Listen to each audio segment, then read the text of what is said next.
Yo, this hot, this the spot.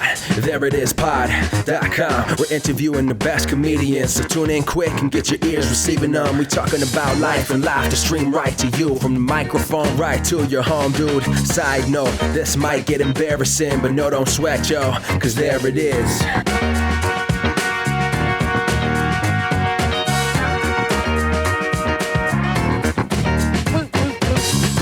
Welcome to the There It Is podcast, a comedy podcast to help you find your inspiration. I'm your host, Jason Farr. Let's do this. Thanks so much for joining us. Great episode today. We have the SOKS. But first, a little business. We updated our June festival submission blog on the website, so go check that out at thereitispod.com. We added a couple of fests for you, so you just want to check that out. And I also posted last week's anniversary ep on YouTube. Brother of the show, Trey, added some fun bits to it. So go to youtube.com/thereitis to check that out. And on to today's episode. It was originally going to be posted last week, but then brother of the show, Trey, reminded me that we just had the 5th anniversary. So of course we had to accommodate and do that. Can't believe that we forgot. But hey, 2020 was weird, made it really hard to keep track of time, right? Best friend of the show, Rob, was going to be in this episode, but he has a newborn and yada, yada, yada. He couldn't make it. Part of having kids means they do the SOKS stuff that they do, but part of it means not being available all the time because you have kids. So let's talk to best friends of the show, Jim and Clay. Here's my chat with 2/3 of SOKS. Best friends of the show, Clay and Jim, and Rob is here in spirit. Thanks for being back on. Let's talk about the SOKS. Let's do it. Listeners have heard you in previous episodes, and when Rob has come on to do the Pop Talk episodes, he's talked about SOKS at the end to promote it. But that is your band? Is that fair to say? Or what are you all calling it? Are you calling it an official band, or is it? Yeah. Yeah, I mean, it's a project. Mm-hmm. It's a band. We're a band. Instruments. Clay wants it to be a band because Clay wants to be in a band. I want to be in a band. So I'm telling Instagram. So you're the last band that I was in, I played clarinet, and it was 8th grade. So this is a big deal for me. Yeah. And it stands for Stuff Our Kids Say. Mm-hmm. And you all, was I there at the beginning of this career? Because did it come from the game nights that we were doing during COVID? Yes. So what was happening was, Clay, when Clay started his Mr. Clay stuff, you were probably on this text chain, and I was just like, Clay, we should do a theme song for your Mr. Clay stuff. And we started working on that. And then one day he said, what if we do some like real songs for like kid stuff, kid songs? And I was like, yeah, I don't know if I want to do that. He thought it was a horrible idea because he did not think that. I didn't want to do, my idea of kids music was not anything like what we are doing. Going to do. And at the time I was like, Clay just wants to do really cheesy kid songs, and I don't think I want to do that. Mm-hmm. And so the caveat for me was I want to do it the way we would do it, and not like model our stuff after what other people are doing. So we're all kind of weird, so we just kind of started playing around with ideas. Clay would come up with off the top of his head just the most random stuff. He's like, and then one day it was like, Casey was doing this morning, and That's his son. Was it, yeah. Was it the robots are coming or something that you're like, Casey? Yeah, so we were in the car, and he was talking about robots, and we just, when you have 3 children, you talk about a lot of random stuff for most of the time. Anyway, so we were talking about it, and I started kind of saying to him in the car, the robots are coming, and so then I, and it may have been more of like a country song. It had a different feel to it than that, right? Like it was different than what it turned into. And so then I voice recorded it real quick. I sent it to Jim, and he produced some music to go along with it. And then we redid the vocals, changed the vibe of the song. And that was like the first song that we did. And the robots are coming, the robots are coming, the robots are coming, and they want your hugs. The robots are coming, the robots are coming, the robots are coming, and they want your hugs. we were it kind of established what it was we were doing, which was weird, fun kids music that's not too self-serious. And by weird, the music's not weird. The music is actually great. I would call it more like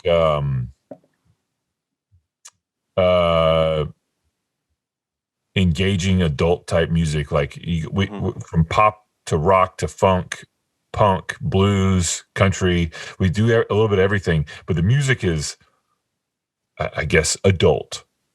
But the content, the lyric content is definitely more kid friendly and funny, and not only will kids sit there and enjoy it and laugh, but the parents, it's kind of for the parents.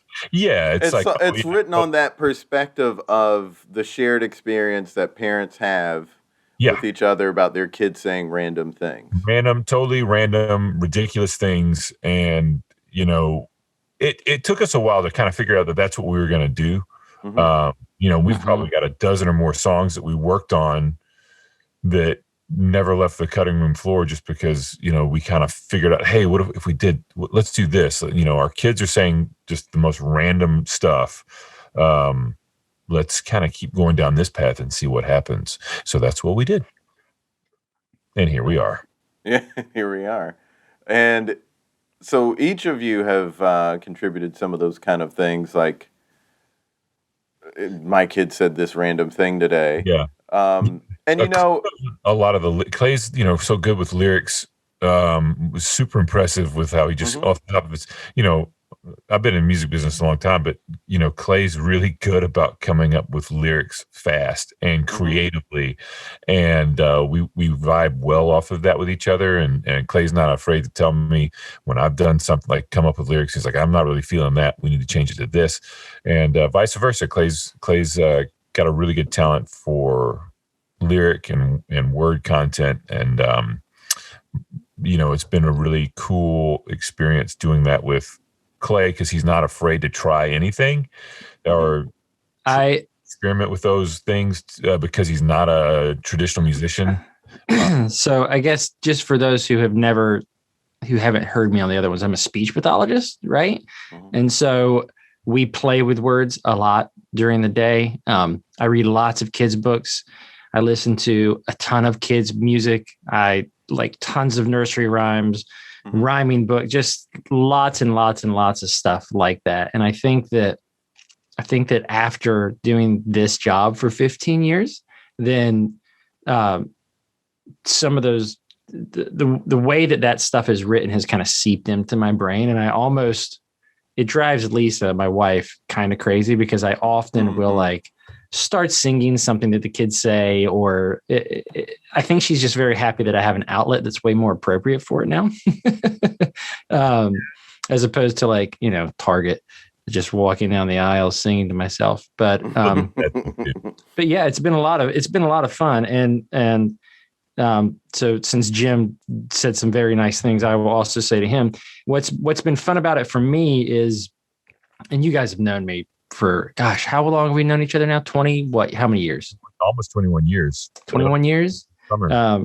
Yeah, because 2000, right? So you guys have known, like, I love creative people, but I don't know how to play any instruments. I don't know how to do some of those things. So for me, it's been really fun to come up with silly stuff and then see Jim comes in and he turns it into something that I can't even really conceptualize, if that makes sense. He's taking my words and he's putting music behind it that sounds amazing, that fits the song and elevates the lyrics to a place that I didn't know that the lyrics that I was writing could go to. And it's fun. And going back to what Jim was saying, what the SOKS are, it's I listen to a lot of kids' music, and it's really nice to have kids songs out there that are there. It's kids music. It's really nice to have kids music that as an adult you can listen to and enjoy the music. Like the music is, Right. I think that's the selling point. Like there are songs that we have put out that if you change the lyrics away from something silly, they could be legitimate songs that you listen to on the radio. And I think that that's what's fun about this. I love bacon, yes I do. It's the best breakfast food, oh, oh. I love bacon. You can keep your eggs, keep your toast. You know that I love bacon the most, oh, oh. Yeah. I mean, I agree. I mean, for one, you have top-notch musicians working on it, like making the music. But Sure. even as someone who, because I don't have children yet, and I still can listen to the songs and get it. I understand, the reference, because some of the stuff is kind of coming from the perspective of a kid, and that's where it could be relatable to kids, but it's still relatable to adults because we remember when we were that way as a kid, or some funny thing, and then it can trigger a thought that we had when we were a kid, some silly thing we used to think or say. Right. And it too, for the whole time we've been doing this, we never wanted to have the idea that we're pandering to children, so we didn't, a lot of times, and it's not all kids music is like this. So we're not like bashing kids music bands and artists and things like that, but you hear a lot of this stuff that's just like, wow, kids are smarter than that. They can handle a lot more than you give them credit for. And, I think it's okay to give them a taste of music that is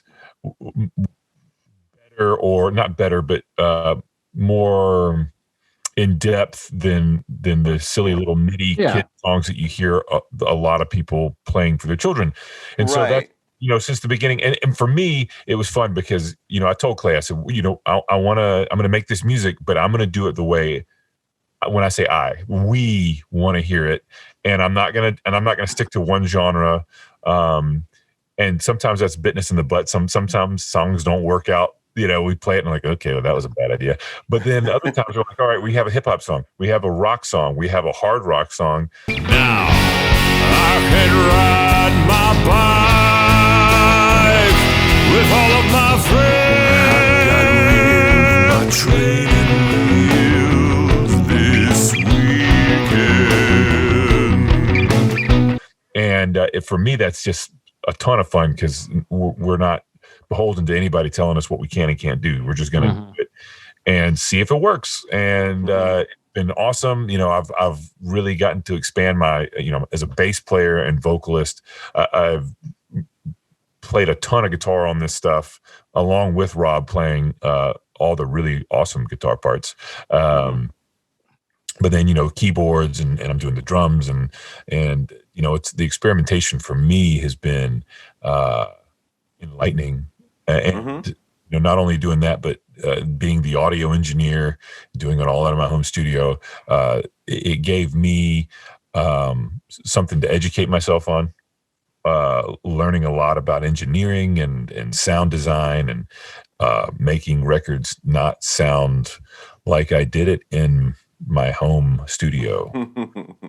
Thank God there's technology now, because if we had this when we were, like we've talked about this a dozen times, if we had this when we were all in school together, who knows what we'd be doing now. But the technology didn't exist to allow us to do this. To make it sound as professional as it sounds not now. at home. We'd have to go to a studio and pay godly amounts of money. And now, you can just pay, for the cost of a computer and, how much you want to spend. It is easier to do now, for sure. Yeah, and you have access to all those different patches and sound qualities. There was a guy, though, this was before either of you got to Winthrop. I believe it was the year before you started at Winthrop, but a guy on the 8th floor of our dorm converted his room to a music studio. He just put the mattresses on the wall Yeah. and he made an album in there, and he had some professional equipment, so Mhm. it did sound relatively good. I mean, Yeah. it wasn't, the little bit I heard did not sound quite as polished as what you would hear on the radio, but Right. it didn't sound like someone made it in their dorm room either. Right. Right. Well, and I can pack up all my gear with relative ease, and I can travel down to Charleston, which we've done, and set up at Clay's house. And I don't have, besides microphones and a few things here and there, you don't need all this super crazy heavy and hard to transport analog gear.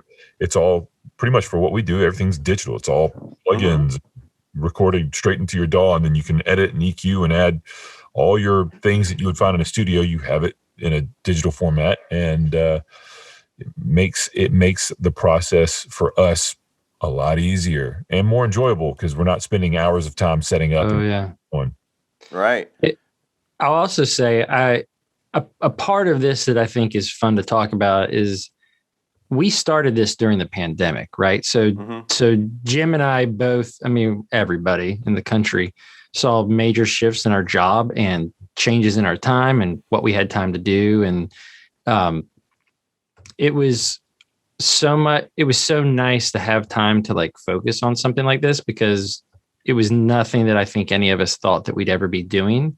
I certainly didn't think you all would be doing. No, I'm kidding. I never thought that I'd be writing kids music, and that the reception would be. I mean, people have been so gracious and supportive of us. Like obviously our friends and family, but recently, I guess the genre, right, Jim, is kindie. And I think we kind of fall into multiple genres with what we're doing. But the kindie rock community in its kids independent music has been so nice and gracious to us and supportive. And it's just been a lot of fun. Mm-hmm. Yeah. I've enjoyed it. We're getting, it's fun because we're working on our marketing and we're trying to get it out there more because it's all online. We're not doing live shows. We live really far apart.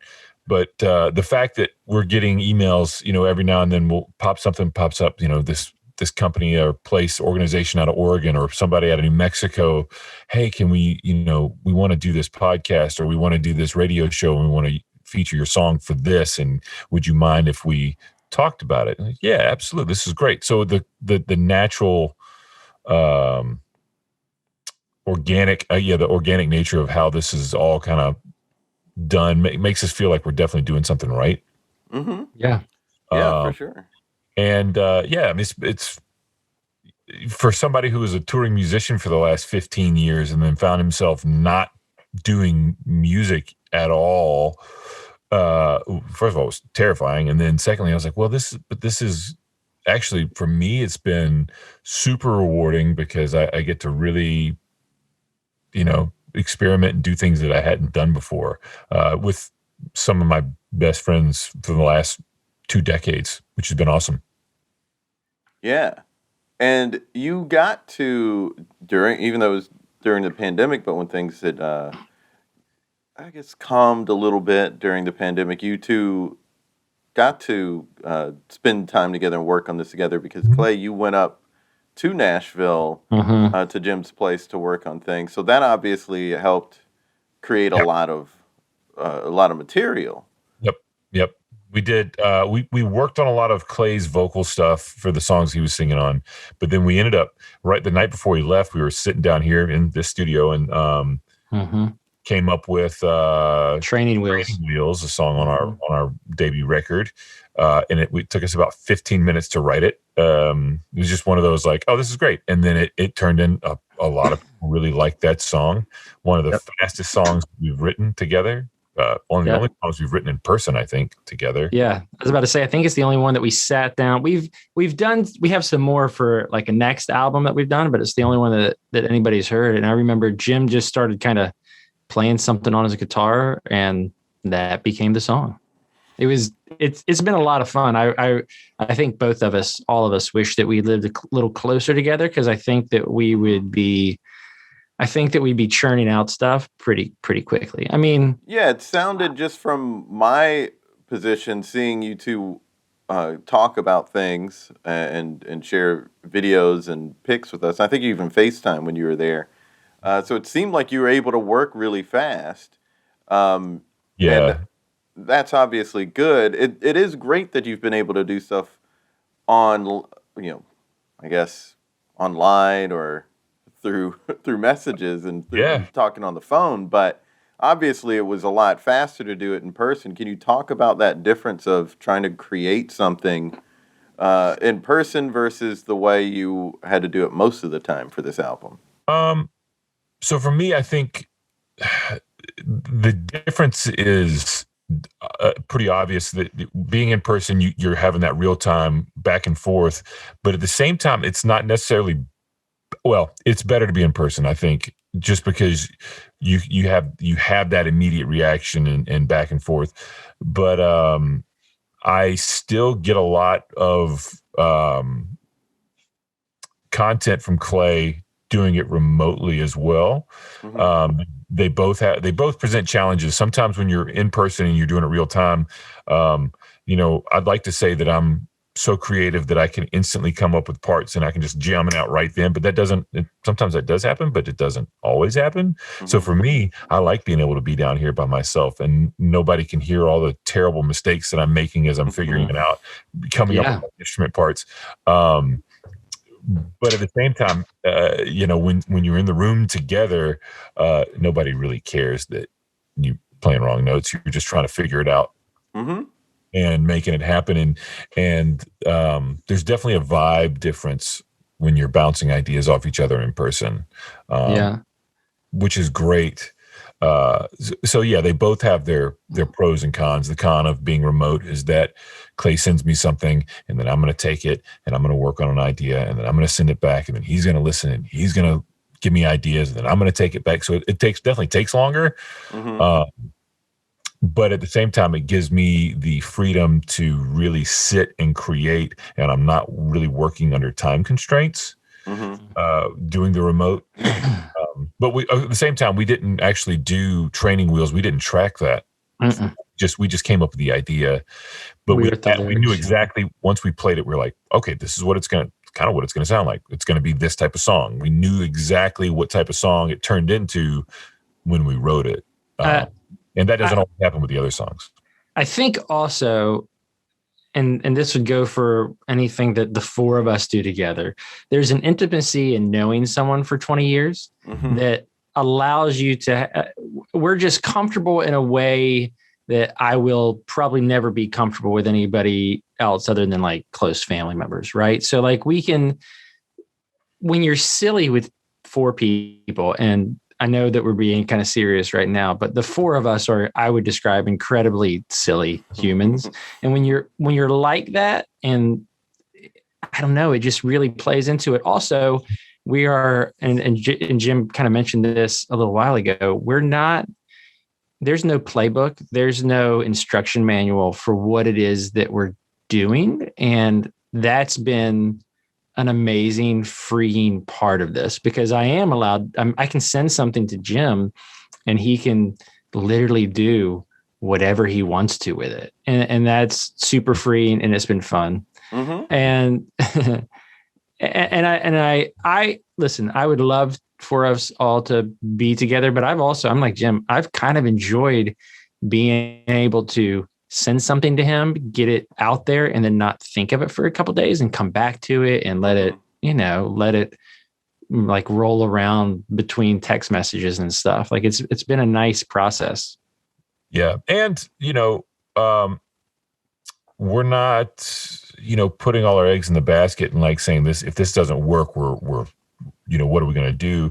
This isn't our money making, it's currently all for fun. The money that we've generated from, record sales, I mean, there's been something, but it's nothing like, we're not, breaking the bank. This is all just because we enjoy not only the time we've been able to spend together, but we actually believe in what we're doing and the product that we're trying to put out. We believe in all of it. But if it doesn't make any more money from the money that it's already made, that's fine too, man. It's been such a joy. So just real quick, this this is the first that I'm hearing about that, Jim. Oh, well, it's not about. So I feel like I need to say I'm out. No, I'm just teasing. Sorry. No, you're exactly right. Like, you're exactly right. Yeah, I mean, it's just so much fun. And then, in part of that whole creative process, what's Clay has been surprisingly unsupportive of everything that I've done. No, I'm just kidding.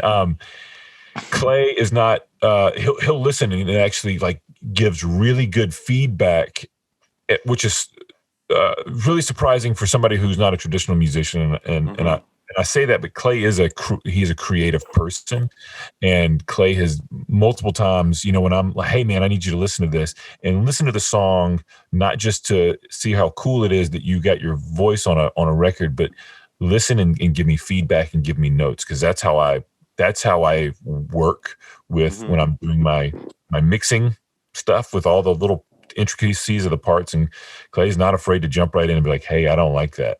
Or, hey, I'm not sure about this. And which is, especially when you're as close as we are, we never get offended. Or Clay doesn't get offended. I get really mad when he tells me he doesn't like something that I've done.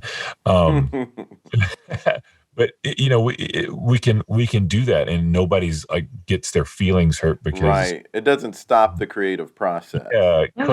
Clay and I are on the same page, and Rob is too. But Rob's relatively newborn baby, and he hasn't been able to like be quite as involved as Clay and I. We're talking every day about stuff, and not just on the music side of things, but on the whole social media side of things. Clay does a really good job with that because I don't like social media, so I try to stay away. But Clay's really good about that. But we feed ideas off of not only the music side, but like, hey, what should we be doing on the social media front? Because we're a social media band because we're not doing that. Let's talk about Rob's input in this. He's not here to speak for himself, but he is playing. No, but he is playing guitar part. I mean, you are also playing guitar parts. I believe both of you, aren't you? Clay, didn't you do some ukulele on? Uke on a song. Give me one more hug, 'cause tomorrow I'll be older. Give me one more hug, 'cause tomorrow I'll be older. And then there's probably on some new material, Clay's been discovering how to record more. And so we might see more features of Clay playing his uke. Rob has been playing. Did he do all of the solos, or did you do one of those solos, Jim? I think on all of the first record stuff, I believe Rob did all the soloing. I pretty much did rhythm guitar part on songs. There's songs that I just sent to Rob and said, hey, here's what I did for guitar, but if you can make it cooler, that'd be great. And he did that most of the time. So that's how that process has worked, where you give him maybe a rough version of the song, but it's got all the elements, and you just say. It typically has for sure the solid drums and bass parts. It may or may not have keys or organ or some synth parts that I've done. It just depends. But yeah, typically I have the rough format of the song, and I'll send him something and say, hey, here's a version with guitar. I want you to kind of stick to that similar guitar part. And then I'll send him a version with no guitar parts at all. And I kind of let him have control, and he'll usually send me, what's great about Rob is he's super talented. And he typically sends me way too much stuff, which is exactly what I want. I've like, it's always better to send me too much than not enough, and then I can just edit out like things and put stuff, change things around in the part and make it fit other places. But yeah, so Rob will send me his parts, and then I'll edit them up, drop them in the track that we're working on that day or whenever, and then I'll do all the editing and get his parts sounding super nice and tight with what we've been doing. So Rob does all the soloing. He does the rhythm parts too, and then I'll come in if I didn't keep my rhythm part I'll add if I feel like a part is missing, just something simple. I'll throw in a little tiny guitar part here and there, just for like filler, you know. So yeah, that's pretty much cool. how that works. So yeah, it's a cool concept. I'd love to do something when we all get together where we're able to do a complete song here in a room as we're together, and we can work on it real time. But at the same time, it has worked out pretty great so far. Yeah.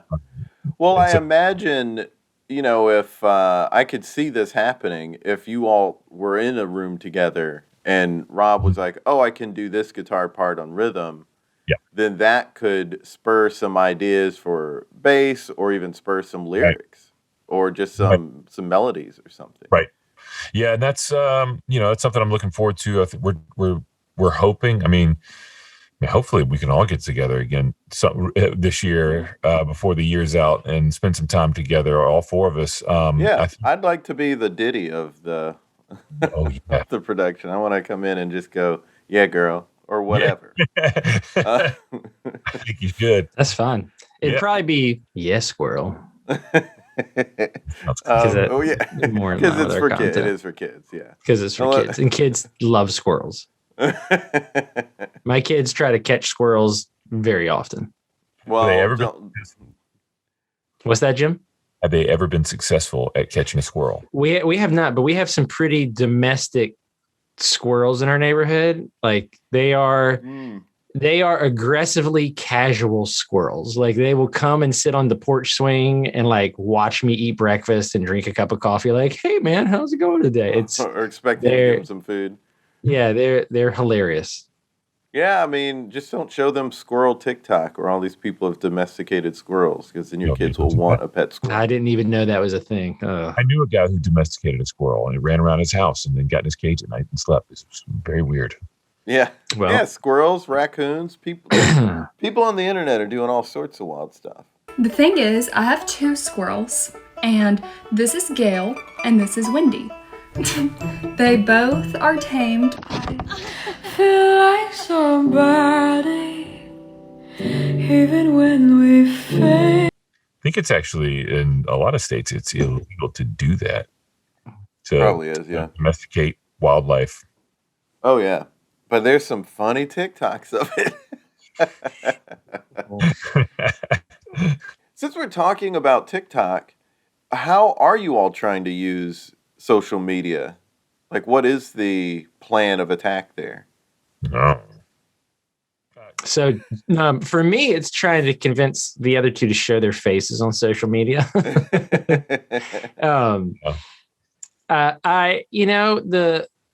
The plan of attack for social media. Well, I know you've mentioned this. I need to understand TikTok more. I am 40 years old almost. And so TikTok I'm still trying to figure that one out. But for Instagram and stuff like that, it's all about community, right? It's about reaching out to other artists, other people who are doing things similar to us, interacting with them, engaging with them, sharing their stuff, and then they share our stuff and supporting each other. But it's also about reminding people daily and weekly and stuff it's that we exist, especially with the group that we're trying to reach, parents and kids. And I know as a parent that I might see something on Monday that I'm like, oh, that looks something, I would love to share that with my kids. And then 30 minutes later, something's going to happen and I'm going to forget it, just because that's what life of being a parent is like. So being constantly available and being always present in people's streams is the most important piece, I find. I also run a business and I have a YouTube channel and 3 kids. So I would do it all the time if I could in terms of the social media stuff. But, I do absolutely as much as I can. Yeah. And it's fun. Yeah. Clay's gotten kind of taking the reins on that. We do have some plans for some, videos. We've done a lot of lyric videos for our tunes, and we've had several animation videos done. We've we've been really lucky through a contact of Clay's that has done some animations for us, which have turned out great. But we do feel that. Are you shushing me? No, I was going to say shout out to Marcos for doing those videos for us. And I'm like, what did I do? Was I supposed to not say Yes, something? shush. Don't talk about the video. Shout out to Marcos. But then we kind of realized that, when Clay puts his mug on Facebook, the reactions tend to be better.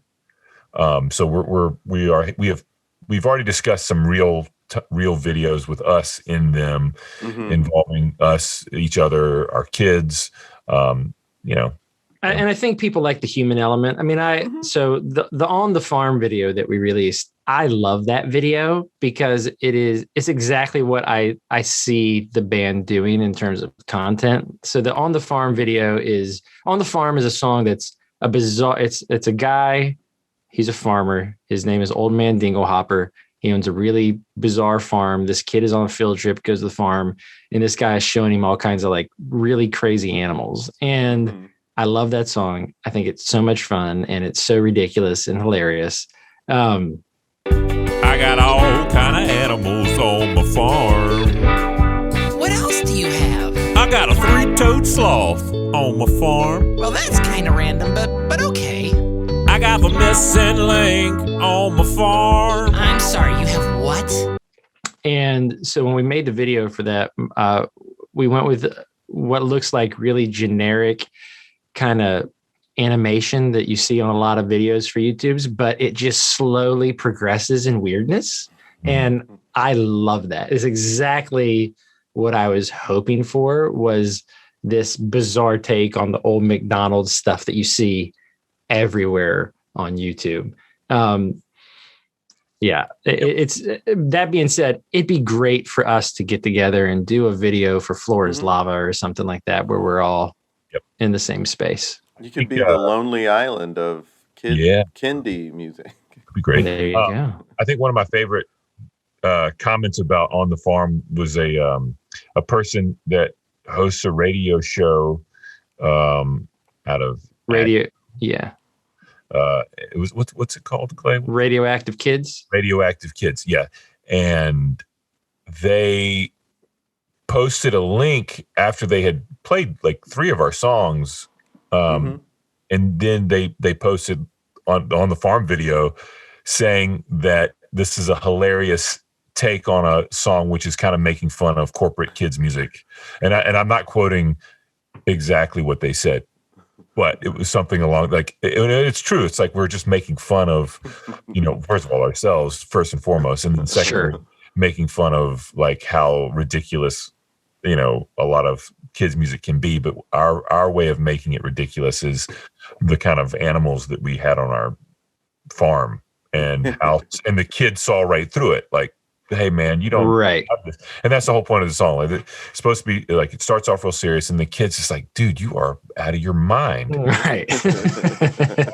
Our minds, so it's perfect. Because that's how kids are. Like, one of the best things about being a dad is watching your kids realize how crazy things are sometimes. It's hilarious. Like watching the 3 of my kids like look at you like, wait a minute. You're insane. And maybe I'm blessed that my kids have a good sense of humor, but I mean, Jim, your kid's not funny at all, right? Oh God. Just so the audience knows, Jim's kid Nora will get his phone and then go to our group text and say insane things to us. Yeah, as a grown-up. That was Nora. That was not me. That was Nora. She's also, the reason I bring her up is because she's also on the album. Yeah, she's done a few features in a few different 3 or 4 songs, I think, on our the Stuff Our Kids Say self-titled debut record. But then recently, Nora's always shown an interest in music, and I don't want to force my child to do anything, but if she's interested, I want to nurture that. And she was doing a whole section about birds in school, kind of towards the end of the year. And so she came home one day and said, "Dad, we're learning about birds." And and I want to do a song about birds. And I said, okay, well, we could probably do a song about birds. And she and I sat down and we kind of we talked about it. And I said, what if we did this song where, we're talking about seeing this bird, and I don't know what kind of bird it is, but because you've been studying them, you know what that bird is, and I'm going to try to guess it, and you're just going to get more and more mad at me for just asking obviously ridiculous and absurd things. And she was like, okay, that sounds good. And so we came up with this song called "I See a Bird," and I see a bird, but I just don't know what it is. Hey, Daddy. Hey, baby. I've been studying birds in school, and I know what that bird is. Cool. Well, how about this? I try to guess it, and you tell me if I'm right or wrong. Okay. Is it a sparrow? Nope. Is it a dove? Nope. Is it a pigeon? Well, this may be harder than I thought. It came out great. She's such a sometimes acts like such a grown person with like her concepts of comedy and timing, and for a 7-year-old, I'm still dumbfounded sometimes that she's, first of all, my child, because she's so smart, and then how well she has been able to take direction when we do songs together, and we're working on some new material now that just because she's doing so well that I think she's going to be featured a little more. Hopefully all of our kids are, and maybe they'll just take it over after we're old and decrepit. But it's been such a joy to have my daughter excited to do this kind of stuff with me, and for now, right, she thinks I'm cool, so maybe in 3 or 4 more years that'll happen, but for now, the dynamic that you guys have as like sassy daughter and stupid dad on the songs that we've done, that's not just on songs though, that's it. Well, even that song you did for her grandmother, was it her grandmother that's not on the album, this is just something you shared with us? That was hilarious. She was hilarious in that. About 5 years old, she did that. And really? She said a couple of that, so that was, I can't believe it's been that. That was. Well, she could have been 6, but I think she was 5. That was in 2019. I think I did that. Jason, it doesn't seem like it was that long ago. What's your favorite SOKS song? So I really like "This Is the Way." This is the way. Grogu needs you, and you need him. It has a good melody, but Justina, girlfriend of the show, what was it she was saying? When she heard them, she was like, "These are all really funny. These are really good songs." So I feel that same way, but I think I have to give it to that one. But I did like "On the Farm." What was the one? Hot Chocolate. I like that one a lot. I burnt my tongue on some. That's one of my favorites too. I burned my tongue. I burnt my tongue on my hot chocolate. All I wanted was a sugary treat, something good for me to drink. That was like the second or third one we did. It was the second one we did. And Clay, it was funny because Clay, all he did was "I burnt my tongue," and he was doing like a robot singing it. Mm-hmm. And I was like, well, I'm not going to do it that way. I'm going to make this like a funky song. And that's one that we like. Clay sent the first, like the "I burnt my tongue" part. And then we like really worked on the lyrics real quick. And then I threw that song together pretty quick. I think it was like a day or two and we had that song pretty finalized. And I love that song because, again, as a parent and as a kid, it's something that, everybody has in their excitement burnt their tongue on something.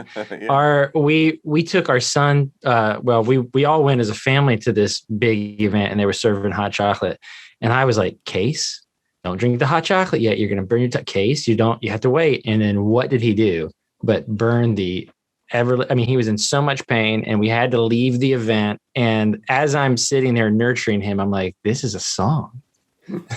this is because it's a hilarious universal thing, though. That's what it is. Is like." Yeah.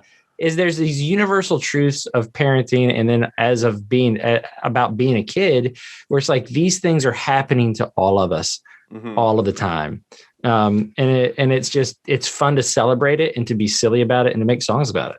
Yeah. You know, how has that become a part of your life now, where you're just living your life and you go, "This is a song," because that's what comics deal with all the time, of having some experience and saying, I've got a joke about, like, you're in your head just going, oh, this is the experience I'm having, but there's a joke here, and I got to talk about this.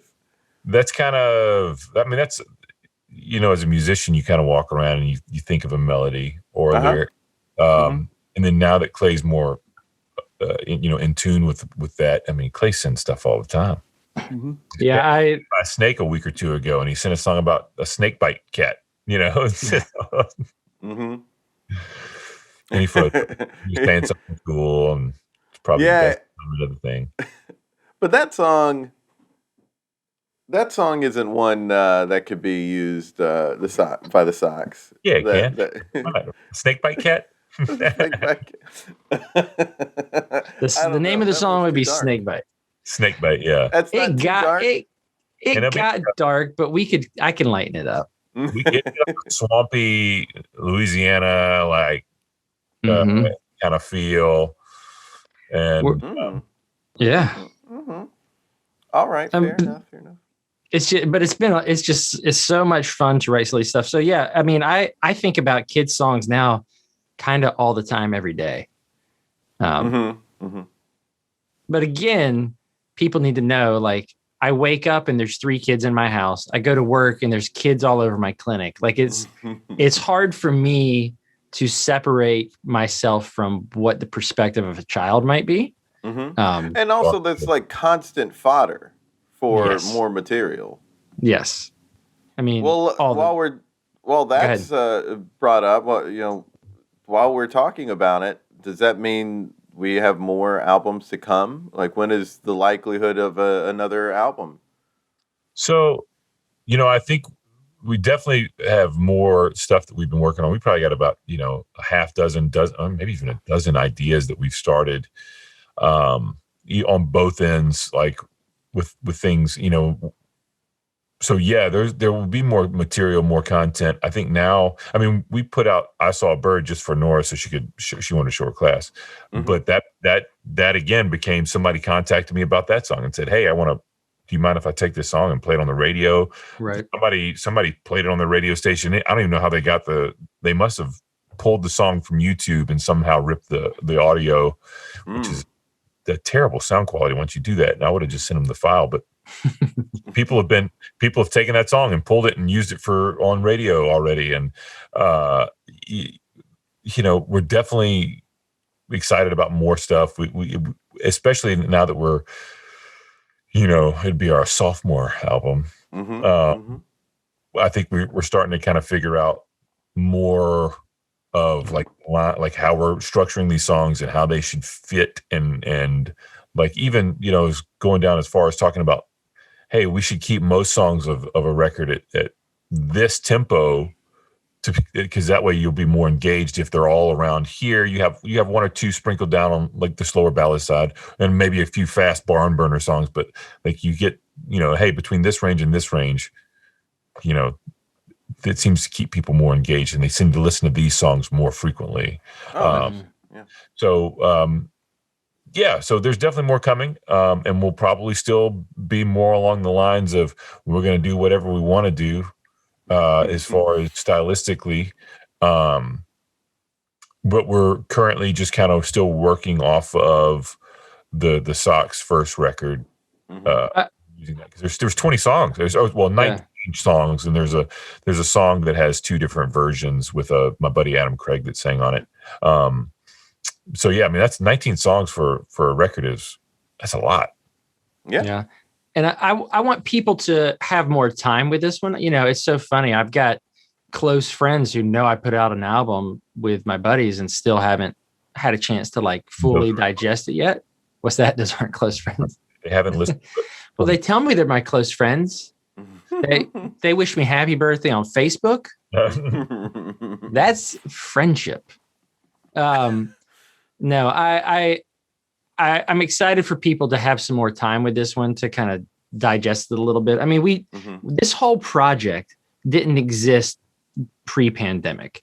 And then 3 months into the pandemic, we're making songs, and we've made a 19, 20 song album within, I mean, how many months, Jim? How long was that? Like 6 months, 8 months? Yeah, we did the whole thing in 6 or 8 months. And then it was just like trying to figure out what we were going to do with it after that. Yeah. And so I think both of us, and Rob would probably agree with this too, the next album we'd like to maybe be a little more picky with, if that makes sense too. Like I want a little more time with it. Everybody was so excited. And they're also, we had like this invisible deadline of whenever we're vaccinated, we knew that we wanted something out by then because our real lives were going to be starting back. And so we needed something tangible. Right. To tell ourselves like, okay, we did it and we can keep going. And so I feel like the next album is going to be even better. Well, I think it's, for one thing, for all of us, it was a learning experience doing this all remotely. For me, I wasn't, audio engineering is a craft. It's not something that anybody can do. And I don't consider myself an audio engineer, but I ended up having to be one. So I read books. I did a lot of, videos on, how to use compression, how to EQ something. And nobody thinks about like needing to EQ something at all. If it sounds good when you're playing it, it should work. And it doesn't work that way. So I did a lot of reading. I watched a lot of tutorials. I looked at a lot of people that I respected as engineers and watched features on how they did things. And that first SOKS record was me learning how to do everything. I think the next one, now that I still have more to learn, but I've enjoyed. That's again, I've loved everything I've done.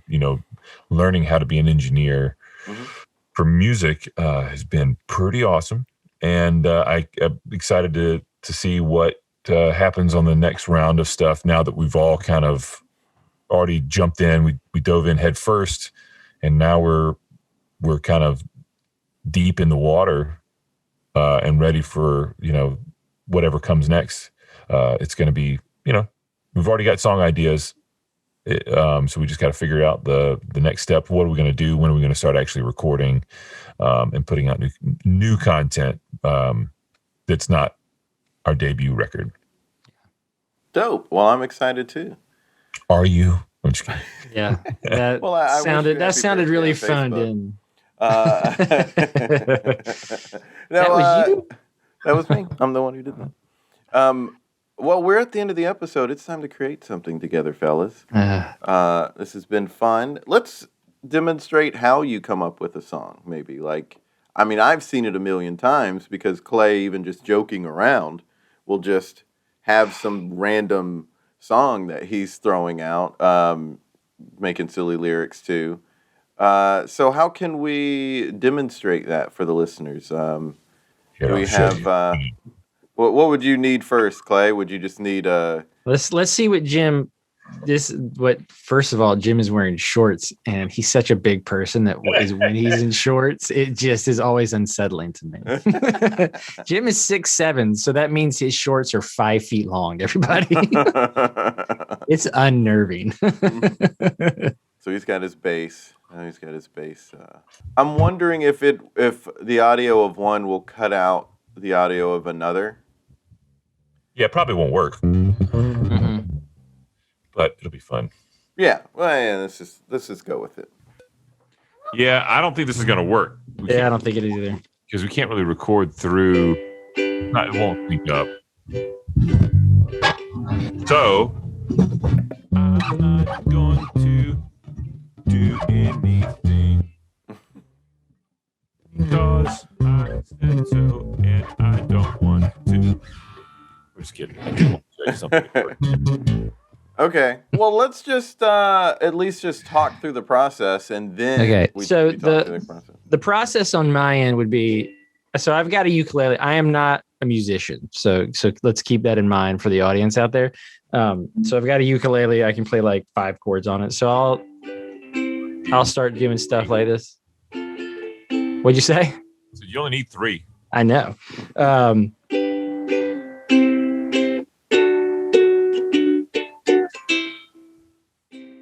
I'll start doing something like that. Just trying to figure out things. So one that I did recently was Robot Cat. Can I talk about that one, Jim? Whatever. You don't even care. You're not even invested. Yeah. So with Robot Cat, I was, and then I sent this to Jim. And what came first? Were you just noodling? Yeah, I was just doodling. And so I'm doodling, and then I was like, what does this, what words for here? Robot cat, what do we feed you, robot cat? How'd you get up in that tree, robot cat? Meow. Robot cat. Meow. And so then I would send that to Jim, and he would take that and make it 1,000 times better than what I just did. And so, Parliament Funkadelic type. Yeah. When I'm done. It'll be a lot. The tempo will be very different. I take what Clay does and makes it better. It's makes it not bad. I make a reduction out of it, a nice reduction, and then I build it back. He deconstructs it, deconstruct and rebuild it, and but yeah, it starts with noodling for me, and then or I'm sitting at a red light and something pops into my head. Yeah, you send us a ton of recordings of just you. It's always like some different random street. Because Clay's stuff, the recording's saved as the street that he's on, Mm-hmm. and then sometimes he sends it without any context. He just sends these random recordings, and which is hilarious. It's always a surprise. You never know if it's what it's going to be. Yeah. I like to keep you guys on your toes. Yeah, well, you definitely do. So, Jim, when you get that song and like Clay sends you something he's thinking of, how do you deconstruct it? Do you say this? Like, how do you get to the point of saying like, it sounds like a Parliament song or something? Like, what? Well, makes you... so usually I kind of try to keep it in the vein of like what he's played stylistically, but that doesn't always happen. I typically will take, first of all, I got to figure out the tempo that it sits best at. So Clay sometimes sends stuff and he doesn't play it to a click. He just plays it and sends it to me. So then I'll figure out, hey, this sits better a little bit faster or a little bit slower. And then I'll grab either my bass here or the guitar, or I'll grab piano and figure out the changes that he's doing. And a lot of times I'll just keep them real simple, like what he's doing. Sometimes I'll add to it. We'll make it a little cooler or funkier or darker or brighter or whatever. I'll just figure out the best progression that we can come up with. And I'll usually do like a first verse and a chorus, or sometimes Clay does the chorus first and then a verse. And I'll just kind of put parts in and send him, hey, here's a verse. Here's that first verse that you did with different instrumentation, different voicings. And this is kind of how I'm feeling it should go. And then we just kind of go back and forth from there. Like, okay, I think you should go here now, and then I'll go here, and then I'll do this, and we'll go back to this. So then it's just back and forth, typically for a little bit until we get the structure of the song. And that's pretty much it. It's seems complicated, but it's not that complicated. No, it's just getting it down. And then, okay, great. I like this idea. And then once we have a rough idea of the outline and how we want things to go, then I'll start layering everything up. And then once that's done, then I'll go to my mixing process.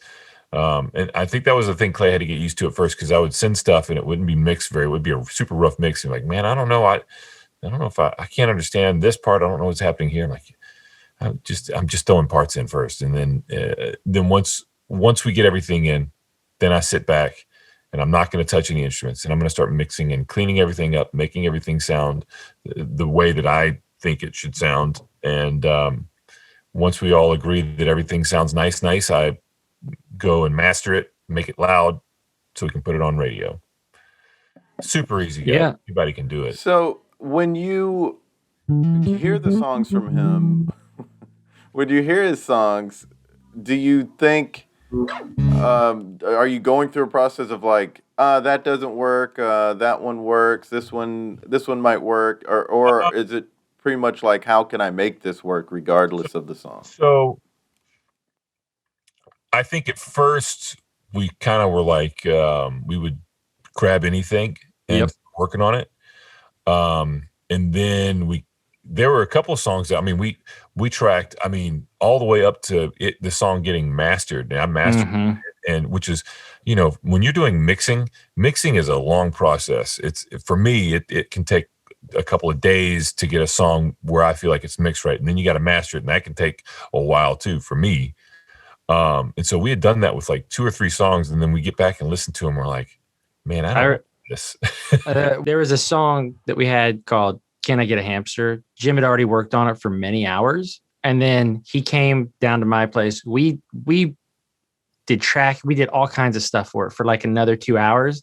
And I remember taking the headphones off my ears and looking at Jim and saying, I do not like this song. And he looks at me and he goes, great, me neither. Let's get rid of it. And I'm like, what have we done? We wasted so much time. But you have to see it through. You have to get there. Yeah.